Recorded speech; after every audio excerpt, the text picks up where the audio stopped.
Hello students, let us learn refraction through rectangular glass slab. तो we consider a rectangular glass slab. एक rectangular glass slab बच्चे लोग हम consider करते हैं. Suppose this is normal at इसी point पर इंसिडेंट कराऊंगा इसलिए मैं नॉर्मल खींच दिया हूं. We have an incident ray. एक इंसिडेंट रे बेटे है which incident at this surface at an angle I. This is normal. Okay. ये आपका क्या है? एयर है. ये क्या है? ग्लास स्लैब है. डेफिनेटली ये क्या होगा? ग्लास मीडियम होगा. Again you have what? Air. तो we all know glass is optically denser medium than air. तो when ray from air enter in the glass slab, what will happen? It will bend towards normal. ये बेटे normal तरफ क्या होगी? Bend हो जाएगी. Okay. तो एयर से ग्लास जाने पर इट बेंड टूवर्ड्स नॉर्मल. फिर again refraction will be there. एक रिफ्रैक्शन बच्चे लोग और होगा. ये रिफ्रैक्शन कहां होगा? When it will go from glass to air. अब इसके पहले ये रेयरर में लिख दो. यहां मैं डेंसर डी लिख दे रहा हूं. यहां फिर रेयरर. रेयरर से डेंसर में गए बेंड टूवर्ड्स नॉर्मल. और फिर बेटे डेंसर से रेयरर में जाएगा. It will go away from normal. तो अगेन यू ड्रॉ नॉर्मल. एक नॉर्मल बच्चे और आप यहां ड्रॉ कर दो. ठीक है. तो अब रेयरर से डेंसर में जाएगी. एयर से ग्लास में गई. रेयरर से डेंसर में bend towards normal. Now ray will go from denser to rarer. Means air से ग्लास में जाएगी. जब डेंसर से रेयरर में जाती है तो it will go away from normal. ये बच्चे नॉर्मल से क्या होगा? दूर हो जाएगा. तो ये एंगल आपका एंगल ऑफ रिफ्रैक्शन है. इस एंगल को हम क्या बोलते हैं? Angle of emergence. I angle of incidence. Angle of incidence और एंगल ऑफ रिफ्रैक्शन. आर को एंगल ऑफ रिफ्रैक्शन बोलते हैं. हाँ, एक नया एंगल है. E is called angle of emergence. Angle of emergence. और बच्चे दिस इज कॉल्ड इमर्जेंट रे. इसलिए रे का नाम क्या है? ये इंसिडेंट रे, अंदर वाली रिफ्रैक्टेड रे. इस रे का नाम क्या है जी? इमर्जेंट रे. ध्यान देना आप लोग. अब एक चीज देखते हैं. इस रे को जो कि इंसिडेंट रे थी, यदि आपका ग्लास स्लैब ना होता तो, ग्लास स्लैब ना होता तो ये ऐसे निकल जाती. और ग्लास स्लैब के रिफ्रैक्शन के बाद आप लोग देख रहे हैं रे जो है उसी डायरेक्शन में है, बट थोड़ा सा हट करके है. इसमें लेटरल डिस्प्लेसमेंट हो गया. जा रहा है उसी डायरेक्शन में, ऐसे जा रहा था, अब थोड़ा सा हट करके ऐसे जाने लगा. तो बेटे इसमें क्या होता है? लेटरल शिफ्टिंग, लेटरल डिस्प्लेसमेंट होता है. तो ये जो परपेंडिकुलर डिस्टेंस है किसके किसके बीच? ये इंसिडेंट रे और इमर्जेंट रे के बीच जो परपेंडिकुलर डिस्टेंस है, that is called as lateral displacement या लेटरल शिफ्ट. डी से लिखते हैं इसको. ठीक है.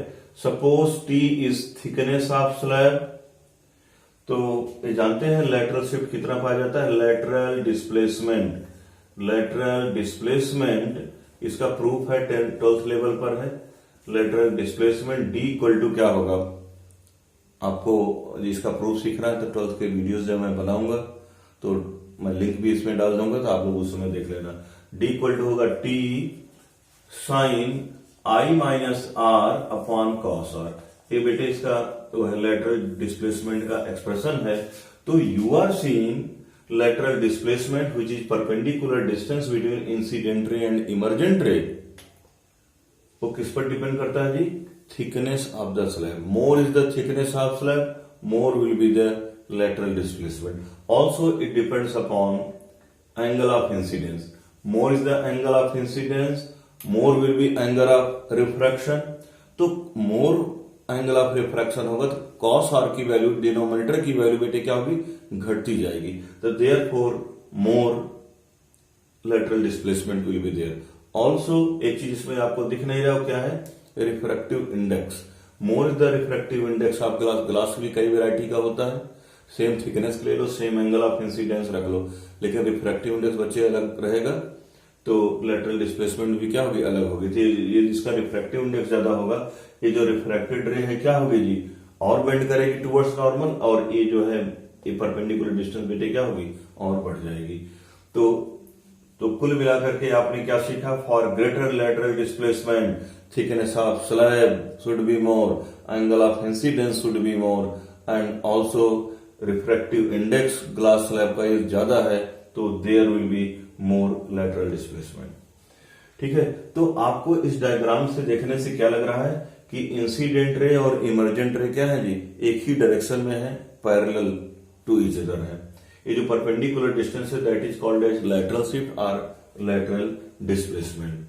तो बेटे एक चीज और आप प्रूव कर सकते हो, I इक्वल टू आर होता है। How I equal to R, if I equal sorry आप एक चीज और प्रूव कर सकते हो, I equal to E, angle of incidence angle of emergence के बराबर होगा। और जब ऐसा बराबर होगा तो क्या होगा, टू रेज इंसिडेंट रे और emergent ray will be parallel to each other. चलो I इक्वल टू ई का प्रूफ लगे हाथ हम लोग देख सकते हैं।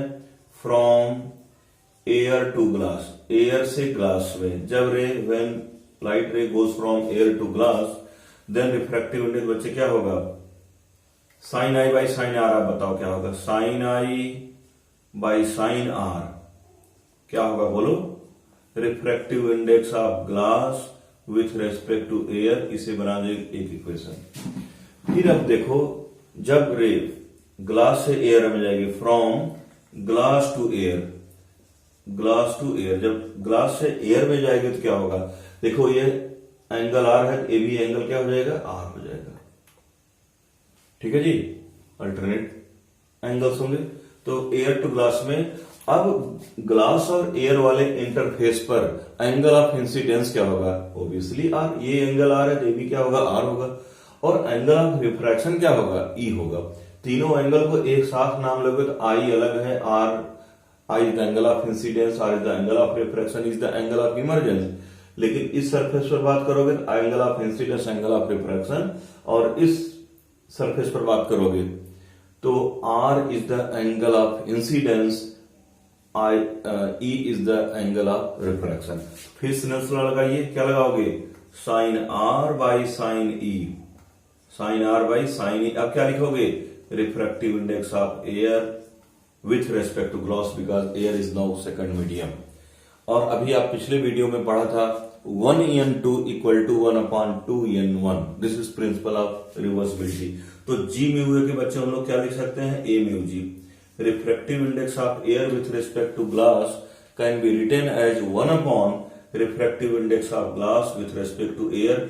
ये बच्चे कितना हो जाएगा, sine r by sine e. ठीक है, अब चलिए जगह की थोड़ी सी कमी पड़ रही है तो इसी में लिखते हैं शॉर्टकट में।